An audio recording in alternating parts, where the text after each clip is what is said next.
ಬಂದಿರುವಂತಹದ್ದು ಯಾವುದು? Knight of wands ಬಂದಿದೆ. ಯಾವುದೋ ಕೆಲವೊಂದು ನಿರ್ಧಾರಗಳನ್ನ ಮಾಡ್ತಾ ಇರುವಂತಹದ್ದು, ಧೈರ್ಯದಿಂದ ಕೆಲವು ನಿರ್ಧಾರಗಳನ್ನ ನೀವು ಮಾಡ್ತಾ ಇರುವಂತಹದ್ದು ರೆಪ್ರೆಸೆಂಟ್ ಆಗ್ತಾ ಇದೆ. ಆಕ್ಷನ್ಸ್ ಅನ್ನ ತಗೋತಾ ಇರುವಂತಹದ್ದು ನಿಮಗೆ ರೆಪ್ರೆಸೆಂಟ್ ಆಗ್ತಾ ಇದೆ ಬಾಟಮ್ ಆಫ್ ದ ಡಕ್ ಅಲ್ಲಿ. ಓಕೆ, ಇನ್ ನಿಯರ್ ಪಾಸಿಟಿವ್ನಲ್ಲಿ ಏನಾಗಿದೆ? ನಿಮ್ಮ ಲವ್ ಲೈಫಿನ ವಿಚಾರವಾಗಿದ್ರೆ ದ ಫೂಲ್ ಕಾರ್ಡ್ ರೆಪ್ರೆಸೆಂಟ್ ಆಗಿದೆ. ತುಂಬಾನೇ ಚೆನ್ನಾಗಿದೆ, ಜಾಯ್ಫುಲ್ ಆಗಿತ್ತು, ಬಿಗಿನಿಂಗ್ ತುಂಬಾ ಚೆನ್ನಾಗೇ ಇದೆ. ಕಾರ್ಡ್ ಬಂದಿರುವಂತಹದ್ದೇನು? ವೀಲ್ ಆಫ್ ಫಾರ್ಚೂನ್ ಬಂದಿದೆ. ಸೊ ನಿಮ್ಮ ಲವ್ ಲೈಫಿನ ವಿಚಾರವಾಗಿ ನೀವು ಕೆಲವೊಂದು ಬದಲಾವಣೆಗಳನ್ನ ನೀವು ಮಾಡ್ಕೊಂಡಿರುವಂತಹದ್ದು ಇಲ್ಲಿ ರೆಪ್ರೆಸೆಂಟ್ ಆಗ್ತಾ ಇದೆ. ಕ್ವೀನ್ ಆಫ್ ಕಪ್ಸ್ ಏನನ್ನ ರೆಪ್ರೆಸೆಂಟ್ ಮಾಡುತ್ತೆ? ಸೊ ಕ್ವೀನ್ ಆಫ್ ಕಪ್ಸ್ ನೀವು ಯಾಕೆ ಬದಲಾವಣೆಗಳನ್ನ ಮಾಡ್ಕೊಂಡಿದ್ದೀರಾ? ಕೆಲವೊಂದು ರೀತಿಯ ಸ್ಟೇಬಲ್ ಇರಬೇಕು, ಬಹಳ ಕೇರ್ ಅನ್ನ ಮಾಡ್ತಾ ಇರುವಂತಹದ್ದು, ಲವ್ ಲೈಫಿನ ವಿಚಾರವಾಗಿ ಬಹಳಷ್ಟು ಇಂಟ್ರೆಸ್ಟ್ ಅನ್ನ ತಗೊಂಡಿರುವಂತಹದ್ದು ನಿಯರ್ ಪಾಸ್ಟಿನಲ್ಲಿ ರೆಪ್ರೆಸೆಂಟ್ ಆಗ್ತಾ ಇದೆ. ಓಕೆ, ಎಟ್ ಪ್ರೆಸೆಂಟಿನಲ್ಲಿ ಯಾಕೋ ನಿಮ್ಮಲ್ಲಿ 2 ಆಪ್ಷನ್ಸ್ ಗಳಿರುವಂತಹದ್ದು ರೆಪ್ರೆಸೆಂಟ್ ಆಗ್ತಾ ಇದೆ. ಯಾಕೋ 2 ಆಲೋಚನೆಗಳನ್ನ ನೀವು ಮಾಡ್ತಾ ಇರುವಂತಹದ್ದು ಅಟ್ ಪ್ರೆಸೆಂಟಿನಲ್ಲಿ ರೆಪ್ರೆಸೆಂಟ್ ಆಗ್ತಾ ಇದೆ. 2 ಆಯ್ಕೆಗಳು ನಿಮ್ಮಲ್ಲಿ ಇರುವಂತಹದ್ದು, 2 ಆಲೋಚನೆಗಳನ್ನ ಮಾಡ್ತಾ ಇರುವಂತಹದ್ದು, ಏನೋ ಒಂದು ರೀತಿಯ ಕನ್ಫ್ಯೂಷನ್ಸ್ ಅಲ್ಲಿ ಇರುವಂತಹದ್ದು ನಿಮ್ಮ ಲವ್ ಲೈಫ್ ನ ವಿಚಾರವಾಗಿ ರೆಪ್ರೆಸೆಂಟ್ ಆಗ್ತಾ ಇದೆ. ಓಕೆನಾ? ಸೆಕೆಂಡ್ ಕಾರ್ಡ್ ಯಾವ್ದು ಬಂದಿದೆ? 10 ಆಫ್ ಕಪ್ಸ್ ಬಂದಿದೆ. ಸೊ 10 ಆಫ್ ಕಪ್ಸ್ ನಿಮ್ಗೆ ಫುಲ್ಫಿಲ್ಮೆಂಟ್ ಇರುತ್ತೆ, ಸಮಾಧಾನ ಇರುತ್ತೆ, ಖುಷಿಯಾಗಿರುತ್ತೆ ಅನ್ನೋದು ನೀವು ಆಲೋಚನೆಯನ್ನ ಮಾಡಿದ್ರಿ. 2 ಆಯ್ಕೆಗಳಲ್ಲಿ ಯಾವ್ದನ್ನ ಸೆಲೆಕ್ಟ್ ಮಾಡಬೇಕು? ಸೆಲೆಕ್ಟ್ ಅನ್ನ ಮಾಡ್ಕೊಂಡ್ರೆ ನನಗೆ ಖುಷಿಯಾಗಿರುತ್ತೆ, ಸಮಾಧಾನ ಆಗುತ್ತೆ ಅನ್ನೋಂತ ಯೋಚನೆಯನ್ನ ಒಂದು ಸಾರಿ ಮಾಡಿದ್ರೆ, ಇದರ ಮತ್ತೊಂದು ಸಾರಿ ನೀವೇನ್ ಅನ್ಕೋತೀರಾ? ಏನಾದ್ರು ನನಗೆ ಇದರಿಂದ ಮೋಸ ಆಗುತ್ತಾ, ಅಥವಾ ಇದರಿಂದ ನನಗೇನಾದ್ರು ತೊಂದರೆ ಆಗುತ್ತಾ, ನನ್ನನ್ನು ನಾನು ರಕ್ಷಣೆ ಮಾಡ್ಕೋಬೇಕಾಗತ್ತಾ ಅನ್ನೋಂತಹ ಆಲೋಚನೆಯನ್ನು ಕೂಡ ನೀವು ಮಾಡುವಂತದ್ದು ರೆಪ್ರೆಸೆಂಟ್ ಆಗ್ತಾ ಇದೆ. ಯಾಕೋ ನಿಮ್ಮಲ್ಲಿ ಸಮಾಧಾನ ಇಲ್ಲ, ಕನ್ಫ್ಯೂಷನ್ಸ್ ಇದೆ, 2 ಆಯ್ಕೆಗಳು, ಯಾವ ನಿರ್ಧಾರವನ್ನ ಮಾಡ್ಬೇಕು ಗೊತ್ತಾಗ್ತಿಲ್ಲ. ಸೊ ಅದಕ್ಕೆ ನೋಡಿ, ನೀವು ಬೇಜಾರಿನಿಂದ ಮೂವಿಂಗ್ ಆನ್, ಬದಲಾವಣೆ ಆಗ್ತಾ ಇರುವಂತಹದ್ದು ರೆಪ್ರೆಸೆಂಟ್ ಆಗ್ತಾ ಇದೆ. ಚೇಂಜಸ್ ಅನ್ನ ಮಾಡ್ಕೋತಾ ಇರುವಂತಹದ್ದು ಇಲ್ಲಿ ಪ್ರೆಸೆಂಟ್ ನಲ್ಲಿ ರೆಪ್ರೆಸೆಂಟ್ ಆಗ್ತಾ ಇದೆ. ಯಾಕೋ ಬೇಜಾರಿನಿಂದ ಕೆಲವೊಂದು ರೀತಿಯ ಬದಲಾವಣೆಗಳನ್ನ ನೀವು ಮಾಡ್ಕೋತಾ ಇರುವಂತಹದ್ದು 6 ಆಫ್ ಸೋರ್ಟ್ಸ್ ಅಲ್ಲಿ ರೆಪ್ರೆಸೆಂಟ್ ಆಗ್ತಾ ಇದೆ.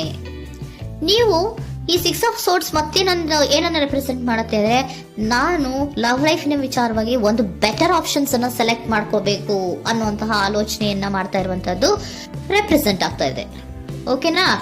ನೀವೇನಂದ್ರೆ ಅಟ್ ಪ್ರೆಸೆಂಟಿನಲ್ಲಿ ನಿಮ್ಮ ಲವ್ ಲೈಫಿನ ವಿಚಾರವಾಗಿ ಬೆಟರ್ ಆಪ್ಷನ್ ಬಗ್ಗೆ ಯೋಚನೆಯನ್ನ ಮಾಡ್ತಾ ಇರುವಂತಹದ್ದು, ಅದರ ಬಗ್ಗೆ ಸ್ವಲ್ಪ ಕನ್ಫ್ಯೂಷನ್ ಅಲ್ಲಿ ಇರುವಂತಹದ್ದು ಅಟ್ ಪ್ರೆಸೆಂಟಿನಲ್ಲಿ ರೆಪ್ರೆಸೆಂಟ್ ಆಗ್ತಾ ಇದೆ. ಬಟ್ ನಿಯರ್ ಫ್ಯೂಚರಿನಲ್ಲಿ ಏನಿದೆ? 3 ಆಫ್ ಸೋರ್ಟ್ಸ್ ಇದೆ. ಕೆಲವೊಂದು ರೀತಿಯ ಬೇಜಾರುಗಳಿರುವಂತಹದ್ದು, ನೋವುಗಳಿರುವಂತಹದ್ದು, ಕೆಲವೊಬ್ರು ಅಳ್ತಾ ಇರುವಂತಹದ್ದು, ಭಾವನಾತ್ಮಕವಾಗಿ ತುಂಬಾ ಫೀಲ್ ಅನ್ನ ಮಾಡ್ತಾ ಇರುವಂತಹದ್ದು ನಿಮ್ಗೆ ರೆಪ್ರೆಸೆಂಟ್ ಆಗ್ತಾ ಇದೆ. ಯಾಕೆ ನಿಮಗೆ ಆ ತರ ಆಗತ್ತೆ ಅಂತ ಅಂದ್ರೆ, ಡೆವಿಲ್ ಕಾರ್ಡ್ ರೆಪ್ರೆಸೆಂಟ್ ಆಗಿದೆ. ಸೊ ಡೆವಿಲ್ ಕಾರ್ಡ್ ಏನನ್ನ ಹೇಳತ್ತೆ? ಅಡಿಕ್ಷನ್ಸ್ ಅನ್ನ ಹೇಳತ್ತೆ. ತುಂಬಾ ಯೋಚನೆಯನ್ನ ಮಾಡುವಂತಹದ್ದು, ಮೇಲಿಂದ ಮೇಲೆ ನೀವು ಒಂದನ್ನೇ ನೀವು ಯೋಚನೆ ಮಾಡ್ತಾ ಇದ್ರೆ ನಿಮ್ಗೆ ಅಲ್ಲಾಗುವಂತದ್ದೇನು? ನೋವುಗಳೇ ಅಲ್ಲಾಗುವಂತಹದ್ದು. ಸೊ ಯಾತಕ್ಕೆ ಅಂದ್ರೆ ನಿಮ್ಮಿಬ್ಬರ ಮಧ್ಯೆ ಕೆಲವೊಂದು ರೀತಿಯ ಘರ್ಷಣೆಗಳಿರುವಂತಹದ್ದು ರೆಪ್ರೆಸೆಂಟ್ ಆಗ್ತಾ ಇದೆ. ಕೆಲವೊಂದು ರೀತಿಯ ಮನಸ್ಸು ಒಂದೇ ತರ ಆಲೋಚನೆಯನ್ನ ಮಾಡ್ತಾ ಇಲ್ಲ. ಒಂದ್ಸರಿ ಆ ತರ ಯೋಚನೆ ಮಾಡ್ತೀರಾ, ಒಂದ್ಸರಿ ಈ ತರ ಯೋಚನೆ ಮಾಡ್ತೀರಾ, ಕನ್ಫ್ಯೂಷನ್ ಅಲ್ಲಿ ಇರ್ತೀರಾ, ಏನ್ ಮಾಡ್ಬೇಕು ಗೊತ್ತಾಗಲ್ಲ. ಸೊ ಅದಕ್ಕೆ ನಿಮ್ಗೆ ಬೇಜಾರು, ನೋವು ಇರೋಂಥದ್ದು. ಮತ್ತೆ ನೆಕ್ಸ್ಟ್ ಕಾರ್ಡ್ ಬಂದಿರುವಂತದ್ದೇನು? 5 ಆಫ್ ಪ್ಯಾಂಟಿಕಲ್ಸ್ ಬಂದಿದೆ. ಸೊ 5 ಆಫ್ ಪ್ಯಾಂಟಿಕಲ್ಸ್ ಏನು? ತುಂಬಾ ಇದು ಕೂಡ ತುಂಬಾ ಬೇಜಾರಿನಲ್ಲೇ ಇರುವಂತಹದ್ದು, ಫೀಲಿಂಗ್ ಲೆಫ್ಟ್ ಔಟ್ ಆಗ್ತಾ ಇರುವಂತಹದ್ದು, ರೀತಿಯ ಒಂದು ಬ್ಯಾಡ್ ಸಿಚುಯೇಷನ್ ಅಲ್ಲಿ ಇರುವಂತಹದ್ದು, ಅಂದ್ರೆ ಯಾವಾಗ್ಲೂ ನೋವು ಪಡ್ತಾ ಇರುವಂತಹದ್ದು, ಯಾವಾಗ್ಲೂ ಯೋಚನೆ ಮಾಡ್ತಾ ಇರುವಂತಹದ್ದು, ಇಮಿಡಿಯೇಟ್ ಫ್ಯೂಚರಿನಲ್ಲಿ ಈ ರೀತಿ ರೆಪ್ರೆಸೆಂಟ್ ಓಕೆನಾ? ಸೊ ದ ಮೂನ್ ಕಾರ್ಡ್ ಏನನ್ನ ರೆಪ್ರೆಸೆಂಟ್ ಮಾಡುತ್ತೆ ಅಂದ್ರೆ, ರಿಯಾಲಿಟಿಯ ಕಡೆಗೆ ಹೆಚ್ಚು ಗಮನ ಕೊಡದೇ ಇರುವಂತಹದನ್ನ ರೆಪ್ರೆಸೆಂಟ್ ಮಾಡುತ್ತೆ. ಓಕೆನಾ? ಇದಿಷ್ಟು ನಿಮ್ಮ ಸ್ವಂತಿನ love reading. Next angel guidance ನಿಮ್ಗೆ ಏನ್ ಕೊಡ್ತಾರೆ ಅನ್ನೋದನ್ನ ನೋಡೋಣ. ನೋ ಅನ್ನೋಂತ ಆನ್ಸರ್ ಅನ್ನ ಕೊಡ್ತಾ ಇದ್ದಾರೆ. So no, not the right time. ನೀವೇನು ಕೂಡ ಈ ಕನ್ಫ್ಯೂಷನ್ ಅಲ್ಲಿ ಇದ್ದಾಗ ಯಾವುದೇ ರೀತಿಯ ಡಿಸಿಷನ್ಸ್ ನ ಮಾಡೋದಕ್ಕೆ ಇದು ಕರೆಕ್ಟ್ ಆಗಿರುವಂತಹ ಟೈಮು ಅಲ್ಲ. Perfect timing. So perfect timing ಅನ್ನ ಬಂದಾಗ ನೀವು ಕೆಲವೊಂದು ರೀತಿಯ ಡಿಸಿಷನ್ಸ್ ಅನ್ನ ಮಾಡ್ಬೇಕಾಗತ್ತೆ. ಯಾವಾಗ ಅಂದ್ರೆ ನೀವು ಮನಸ್ಥಿತಿಯನ್ನ ನೀಟಾಗಿ ಇಟ್ಕೊಂಡಾಗ, ಕೆಲವೊಂದು ರೀತಿಯ ಕನ್ಫ್ಯೂಷನ್ಸ್ ಇಂದ ನೀವು ಆಚೆ ಬಂದಾಗ, ಯಾವಾಗ ನೀವು ಕ್ಲಿಯರ್ ಥಿಂಕಿಂಗ್ ಅನ್ನ ಮಾಡ್ತೀರಾ ಅದು ಪರ್ಫೆಕ್ಟ್ ಟೈಮಿಂಗ್. ಸೊ ಆಗ ನಿಮ್ಗೆ ಕೆಲವೊಂದು ರೀತಿಯ ಫರ್ಗಿವ್ನೆಸ್ ಅನ್ನೋದು ಇರುತ್ತೆ ಅನ್ನೋದನ್ನ ಏಂಜಲ್ ಗೈಡೆನ್ಸ್ ನಿಮ್ಗೆ ಹೇಳ್ತಾ ಇದ್ದಾರೆ. ಸೊ ಹಾಗಿದ್ರೆ ಸರೆಂಡರ್ ಕಾರ್ಡ್ಗಳು ನಿಮ್ಗೆ ಏನ್ ಹೇಳುತ್ತಾರೆ ಅನ್ನೋದನ್ನ ನೋಡೋಣ. Surrender to your soul path. Your life journey has been perfectly designed for your soul growth. Embrace every lesson and every moment.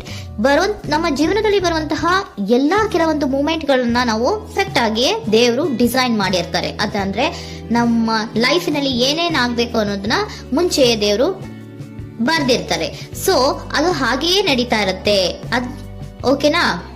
ನಾವು ನಮ್ಮ ಲೈಫ್ ನಲ್ಲಿ ಬರುವಂತಹ ಪ್ರತಿಯೊಂದು ಲೆಸನ್ಸ್ ಅಥವಾ ಪಾಠಗಳು ಏನಿರುತ್ತೋ ಅಥವಾ ನಾವು ಏನನ್ನ ನಮ್ಮ ಜೀವನದಲ್ಲಿ ಬರ್ತಾ ಇರುತ್ತೋ ಅದು ಒಂದು ನಮ್ಗೆ ನಮ್ಮ ಲೈಫಿನಲ್ಲಿ ಒಂದು ಲೆಸನ್ ತರ. ಸೊ ಅದನ್ನ ನಾವು ಎವ್ರಿ ಮೂಮೆಂಟ್ ಅನ್ನ ಕೂಡ ನಾವು ಎಂಬ್ರೇಸ್ ಸ್ವೀಕರಿಸಬೇಕು. ಯಾವಾಗ್ಲೂ ಕೂಡ ಅದನ್ನು ಸ್ವೀಕರಿಸಿಕೊಂಡು ಮುಂದೆ ಮುಂದೆ ಹೋಗ್ತಾ ಇರಬೇಕು. ಪ್ರತಿ ನಿಮಿಷವೂ ಕೂಡ ಒಂದೊಂದು ರೀತಿಯ ನಮಗೆ ಪಾಠ ಇದ್ದ ಹಾಗೆ ಅಂತ ಹೇಳ್ತಾ ಇದ್ದಾರೆ. Surrender unhealthy relationship. Surrender unhealthy relationship. Let go a relationship that don't serve you, including unavailable or toxic people. You deserve to be treasured by others and to be surrounded by positive people. Unhealthy relationship ನ ಕಡೆಗೆ ಹೆಚ್ಚು ಗಮನವನ್ನ ಕೊಡಬೇಡಿ. ಈ toxic people ನ ಕಡೆಗೆ ಹೆಚ್ಚು ಗಮನವನ್ನ ಕೊಡಬಾರ್ದು.